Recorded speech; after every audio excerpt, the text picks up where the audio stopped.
সবাইকে প্রথমেই জানাই মেরি ক্রিসমাস। আর ক্রিসমাস মানে কেক তো তৈরি সবার বাড়িতেই হচ্ছে, তো নানা রকমের কেক তৈরির মধ্যে সব থেকে আমার যেটা বেশি ফেভারিট সেটা হলো ভ্যানিলা স্পঞ্জ কেক, যেটা খেতে আমার ভীষণ ভালো লাগে। আর যেহেতু নিজের ভালো লাগে তাই প্রত্যেক বছরই এই কেকটা কিন্তু বানাই। আর বানানো ভীষণ সহজ, আর খেতে তো দুর্দান্ত হয়, পুরো স্পঞ্জের মতো। আর এটা না আমরা হাঁড়িতে বানাবো, এটা হাঁড়িতেই সব থেকে ভালো হয়, কোনো ওভেন বা কিছু লাগবে না, হাঁড়িতেই খুব সহজে এটা তৈরি করে নেব। তো চলো বানানো শুরু করা যাক। আমি অস্মিতা, সবাইকে ওয়েলকাম অস্মিতাস করায়।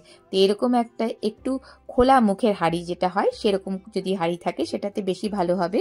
তো এরকম একটা হাঁড়ি নিয়ে তার মধ্যে একটা স্ট্যান্ড বসিয়ে দিয়েছি, দিয়ে একটা ঢাকা দিয়ে হাঁড়িটাকে গরম করতে দিয়ে দিলাম। দিয়ে এবারে একটা এরকম মিক্সি জার নিয়ে নেব, তার মধ্যে হাফ কাপের থেকে একটু বেশি, মানে চিনিটা একটু আমি কম খাই তো সেই জন্য এখানে 1 কাপও চিনি নেওয়া যেতে পারে। তো 1 কাপের মতো চিনি নিয়ে সেটাকে একটু পাউডার বানিয়ে নিলাম। চিনির পাউডারটা হলেই এখানে বেশি ভালো হয়, না হলে পরে নর্মাল চিনিও এখানে দেওয়া যেতে পারে। এর সাথে নিয়ে নিতে হবে ময়দা। তো 1 কাপ চিনির সাথে নিয়ে নিতে হবে 2 কাপ ময়দা। তো ময়দাটাকে একটু ভালো করে চেলে নেব। শুকনো উপকরণগুলোকে আগে আমরা একসাথে করে নেব।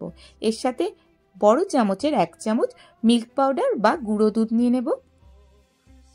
তো মিল্ক পাউডারটাকেও ভালো মতো করে চেড়ে নিলাম যাতে কোনো লাম্পস না থাকে। এরপর নিয়ে নিতে হবে বেকিং পাউডার, এটা এরকম একটা ছোট চামচের 1 চামচ ভরে নিয়ে নিলাম, সেটাকেও একটুখানি চেলে নিলাম। এর সাথে নিয়ে নিতে হবে বেকিং সোডা, ঠিক ওই চামচেরই 1/4 স্পুন, মানে 4 ভাগের 1 ভাগ নিয়ে নেব বেকিং সোডা। এই পরিমাপটা কিন্তু একদম ঠিকঠাক রাখতে হবে। এবারে শুকনো উপকরণগুলোকে একসাথে আগে খুব ভালো করে মিশিয়ে এভাবে আলাদাভাবে রেখে দেব। আর এটা আমি ডিম দিয়ে তৈরি করব।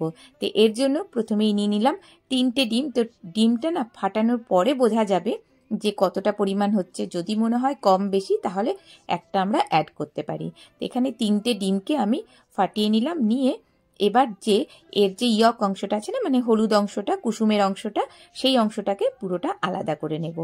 আর যে সাদা অংশটা আছে সেই সাদা অংশটাকে এরকম হুইক্স দিয়ে খুব ভালো করে এরকমভাবে ফেটাতে থাকবো যতক্ষণ না পর্যন্ত ফোম তৈরি হচ্ছে। তো এখানে যদি বিটার মেশিন ইউজ করা যায় তাহলে বেশি ভালো হয়, কারণ এটা খুব তাড়াতাড়ি হয়ে যাবে। আর না হলে পরে হুইক্স দিলেও সেটা দিয়েও করা যেতে পারে, হুইক্সও যদি না থাকে কাঁটা চামচ দিয়েও কিন্তু ঠিক একইভাবে এরকমভাবে ফোম তৈরি করা যায়। তবে সেক্ষেত্রে টাইমটা অবশ্যই অনেকটাই বেশি লাগবে। তো সেই জন্য আমি এখানে এই বিটার মেশিনটাই ব্যবহার করছি। তো যখন দেখলাম এরকম একটা ফোমের মতো তৈরি হয়ে গেছে সুন্দর, সেই সময় যে আমরা চিনিটাকে গুঁড়ো করে রেখেছিলাম না, তো পাউডার চিনিটা এর মধ্যে দিয়ে দেব। দিয়ে আস্তে আস্তে করে কিন্তু এই মেশিনটাকে চালাবো। মানে ধরো এখানে আমার 7 স্পিড পর্যন্ত আছে, তো আমি এখানে মানে 2 নম্বর স্পিড পর্যন্ত এটা চালাচ্ছি। এরপর দিয়ে দেব তেল, ঠিক ওই কাপেরই হাফ কাপ নিয়ে নিলাম তেল। তেলটা দিয়েও তাই ঠিক ওই আস্তে আস্তে করে মেশিনটাকে এরকমভাবে ঘুরিয়ে ঘুরিয়ে চালাতে হবে। খুব বেশি স্পিড কিন্তু কখনোই করব না, তাহলে কিন্তু ফেটে যাবে। এবারে যে কুসুমটা ছিল সেই কুসুমটা এই সময় অ্যাড করে দেব। দেওয়ার পর সেটাকেও তাই এরকমভাবে বিট করব আস্তে আস্তে। আর এটাকে একদম টানা বিট কিন্তু কখনোই করব না, একবার করে এরকমভাবে বিট করব, আবার মেশিনটাকে থামিয়ে দেব। এইভাবে জাস্ট 1 থেকে 2 মিনিট এটাকে মিশিয়ে নিতে হবে। এই পদ্ধতিটা পুরোটাই কিন্তু ঠিকঠাকভাবে মেনটেন করতে হবে, না হলে কিন্তু স্পঞ্জ কেক কিন্তু একদম ভালো তৈরি হবে না।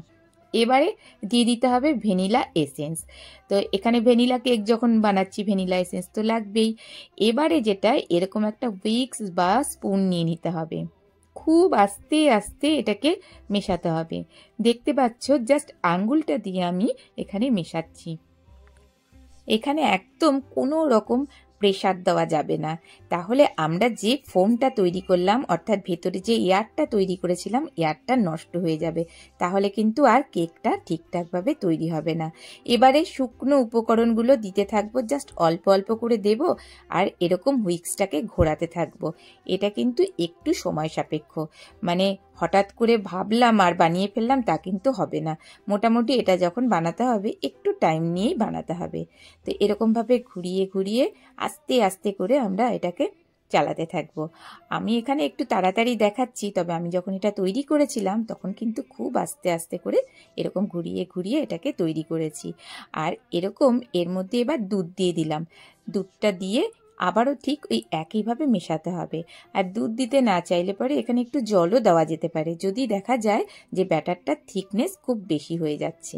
এবারে আমরা এরকম একটা মোল্ড রেডি করে নেব। যে কোনো মোল্ড নিলেই হবে, স্টিলের বাটি নেওয়াও যেতে পারে। জাস্ট তার মধ্যে একটুখানি ঘি, বাটার বা তেল এটা একটু ব্রাশ করে নিতে হবে। আমার কাছে একটু বাটার পেপার ছিল, সেটা এর মধ্যে বসিয়ে দিলাম। আর যে ব্যাটারটা আমরা রেডি করেছিলাম সেই ব্যাটারটা এর মধ্যে দিয়ে কয়েকবার একটু ট্যাপ ট্যাপ করে নিলাম, যাতে করে ভেতরে যে এয়ারটা আছে সেই এয়ারটা বেরিয়ে যায়। এবারে যে আমরা হাঁড়িটাকে গরম করতে দিয়েছিলাম, প্রচণ্ড গরম এখন, খুব সাবধানে, হাঁড়ি তো এই জন্য একটু খুব সাবধানে এই বাটিটাকে নিয়ে আস্তে করে বসিয়ে দিলাম। এরপর এটা প্রায় 30 থেকে 35 মিনিটের মতো আমার টাইম লেগেছে। এটা দেখো একদম খুব সুন্দরভাবে কিন্তু ফুলে গেছে। তাও আমি একবার একটা স্টিক দিয়ে একটু চেক করে নিচ্ছি, তো দেখা যাচ্ছে যে একদম খুব সুন্দরভাবে কিন্তু এটা একদম বেক হয়ে গেছে। 30 থেকে 35 মিনিট টাইম নিয়েছে। আস্তে করে এবারে এই গরম গরম অবস্থাতেই তুলে নেব। হাত দেওয়ার চেষ্টাই করা যাবে না, কারণ এটা এখন প্রচণ্ড গরম। এবার এটাকে যদি গরম গরম অবস্থাতে খেতে চাই সেটাও খাওয়া যেতে পারে, আর যদি একটু ঠান্ডা করে খেতে চাই তাহলে অবশ্যই ওপর দিয়ে একটা এরকম টাওয়েল বা কটন কাপড় এর মধ্যে দিয়ে নেব। এবার যখন এটা একটু হালকা ঠান্ডা হবে তারপর আমি এটা একটু কাটার ব্যবস্থা করব। ততক্ষণে আমার মেয়েও চলে এসেছে। এই কেকটার স্মেলটা এত সুন্দর না, পুরো ঘরে যেন একটা সুন্দর গন্ধ বেরোনো শুরু হয়ে গেছে।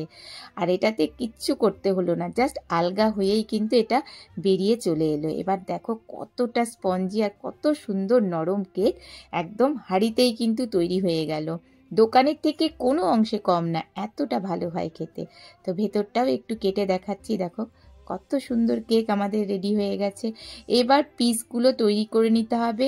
ভীষণ সহজ একটা রেসিপি, শুধুমাত্র যখন ব্যাটারটা তৈরি করব না সেটার ক্ষেত্রেই একটুখানি কেয়ারফুলি করতে হবে, তাহলে সববারই এরকম সুন্দর ভেতরে জালিদার স্পঞ্জের মতো কেক কিন্তু খুব সহজেই বাড়িতে তৈরি হয়ে যাবে।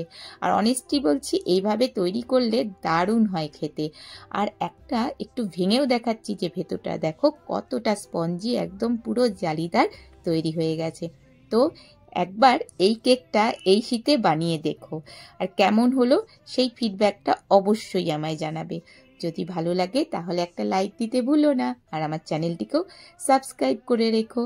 আর আর এই ক্রিসমাসে এইরকম সুন্দর সুন্দর কেক দিয়ে বা আরও অনেক অনেক ঘোরাফেরা দিয়ে জীবনটাকে খুব সুন্দরভাবে আনন্দ করতে থাকো। তো আজকে এ পর্যন্তই, আমি তো এনজয় করছি।